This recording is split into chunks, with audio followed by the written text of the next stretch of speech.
भाई लोग सुबह का गुड मॉर्निंग। कैसे हैं आप सब? उम्मीद है कि आप सब बहुत अच्छे होंगे। चैनल पे नए हैं तो यार प्लीज़ चैनल को सब्सक्राइब कर लीजिए। ये अपना चैनल है, ये आपका चैनल है भोजपुरी मस्त न्यूज। इस पे आप सभी को भोजपुरी के हर खबर सबसे पहले दिखाया जाता है, बताया जाता है भोजपुरी में क्या चल रहा है क्या नहीं चल रहा है। सारा चीज़ आप सभी को दिखाया जाता है। फिल्म हो या गाना का टीजर हो, या फिल्म का टेलर हो, या फिल्म का गाना हो, सारा चीज़ इस पे आप सभी को सबसे पहले देखने और सुनने को मिलता है। तो चलिए चलते हैं अपडेट की तरफ। आज मैं बात करने वाला हूं दबंग सुपरस्टार खेसारी लाल जी का, जो इससे पहले मैं आप सभी को बता चुका हूं।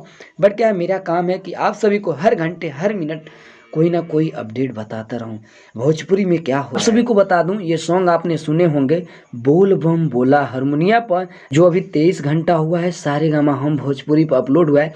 मात्र 23 घंटा। बट क्या है, उससे भी ज्यादा खुशखबरी है यार, 20 घंटे में 2 मिलियन व्यू क्रॉस कर चुका है जी। 3 नंबर ट्रेंडिंग पे है ये गाना, बोल बम बोला हारमोनिया पर, और 20 घंटे में 2 मिलियन व्यू। आपने दिखा दिया कि बोल बम में भी कितना ताकत होता है, अपनी भोजपुरी भाषा में कितना ताकत है, और दबंग सुपरस्टार में कितना ताकत है। सो यही अपडेट था कि मैं सोचा कि आप सभी को बताऊं। अभी ट्रेंडिंग पर है, इसको नंबर 1 ट्रेंडिंग आप लोग कीजिए। सो आप सब देख रहे थे भोजपुरी मस्त न्यूज, मैं आर्यन अजूबा। आप सभी को बता दूं, जो काम के लिए आज सुबह सुबह आप लोग निकले हैं, उम्मीद है कि आपका काम हो जाएगा।